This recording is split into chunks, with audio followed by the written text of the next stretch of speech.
देख लेंगे amniocentesis process में कैसे प्रक्रिया अपनाई जा रही है। तो फर्स्ट ऑफ ऑल हम पहले स्ट्रक्चर को समझते हैं। This is the complete structure of uterus वाल।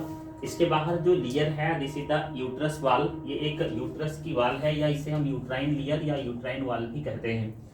इसके अंदर जो लिक्विड भरा होता है उसे हम यूट्राइन लिक्विड कहते हैं, या दूसरे शब्दों में उसे क्या कहेंगे, एमनियोटिक फ्लूइड कहेंगे। यानी बाहर की तरफ ये गर्भाशय की दीवार है और इसके अंदर गर्भाशय द्रव्य भरा होता है। इस गर्भाशय द्रव्य के अंदर ही ऑलरेडी आपको रिप्रोडक्शन में मैंने क्लियर कर रखा है कि इसके अंदर भ्रूण का विकास होता है, यानी एक एम्ब्रियो का डेवलपमेंट होता रहता है। अब एमनियोटिक फ्लूइड को क्यों बाहर निकाला जाता है ये भी जानना अति आवश्यक है, क्योंकि जब कोई शिशु कोई भी एम्ब्रियो एमनियोटिक फ्लूइड में विकसित हो रहा होगा तो उसके अंदर की जो फॉइटल सेल है इसकी सेल की कुछ ना कुछ इकाई भी एमनियोटिक फ्लूइड में होगी। तो दोबारा सुनेंगे, बाहर से गर्भाशय द्रव्य होगा, अंदर की तरफ एमनियोटिक फ्लूइड भरा होगा, इसमें कुछ फॉइटल सेल पाई जाएंगी। इन फॉइटल सेल को भी ऑब्टेन करने के लिए इसके लिक्विड मटेरियल को बाहर निकाला जाता है। इंजेक्शन की सहायता से लगभग कितना देखें, अबाउट 20 ml 20 मिलीलीटर लिक्विड्स को एमनियोटिक फ्लूइड को कंसिस्ट बाय द स्लाउस, यानी बिखरी हुई अवस्था में स्लाउस से बाहर निकाला जाता है from the fetus through the injection. Injection की सहायता से फीटस से बाहर निकाल लिया जाता है। एक बार दोबारा सुने, गर्भाशय की दीवार के अंदर विकसित हो रही भ्रूण की कोशिका को प्राप्त करने के लिए एमनियोटिक फ्लूइड को लगभग 20 मिलीलीटर इंजेक्शन की सहायता से बाहर निकाल दिया जाता है। इसलिए निकाला जाता है क्योंकि यहाँ पर हमें क्रोमोसोम्स या जेनेटिक मटेरियल के रूप में कुछ ना कुछ चीजें मिल जाएं।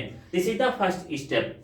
सेकेंड स्टेप में फ्लूइड सेंट्रीफ्यूज, यानी इसे परख नली में डालकर सेंट्रीफ्यूगेशन मशीन में डालकर सेंट्रीफ्यूग कराया जाता है और सेंट्रीफ्यूग कराने के बाद में इसका एनालाइज कराया जाता है, यानी इस फ्लूइड को परख नली से निकालकर फिर पुनः ठीक है स्लाइड्स के ऊपर एनालाइज किया जाता है, इसे देखा जाता है। इसके बाद में जो सेल ऑब्टेंड होती हैं यानी मिश्रण मिलता है उन सेल को बायोकेमिकली, यानी बायोलॉजी के अनुसार जो कुछ ठीक स्पेशली केमिकल्स या स्पेसिफिक केमिकल्स होते हैं उन्हें डालकर इनके क्रोमोसोम को चेक किया जाता है।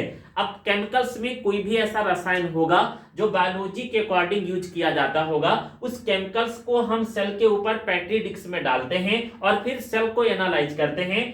इस दौरान हम नंबर्स ऑफ क्रोमोसोम का भी पता कर लेते हैं। इसके अलावा कैरियोटाइप्स, ठीक है, किस प्रकार का एनालाइज कैरियोटाइप्स क्रोमोसोम में है, यानी XX है या XY है, इसका भी पता किया जा सकता है या कर लिया जाता है। तो एक बार सारी प्रक्रिया को देखेंगे। गर्भाशय द्रव्य से ठीक है इंजेक्शन की सहायता से लगभग 20 मिलीलीटर ठीक है गर्भाशय द्रव्य को बाहर निकाल लिया जाता है।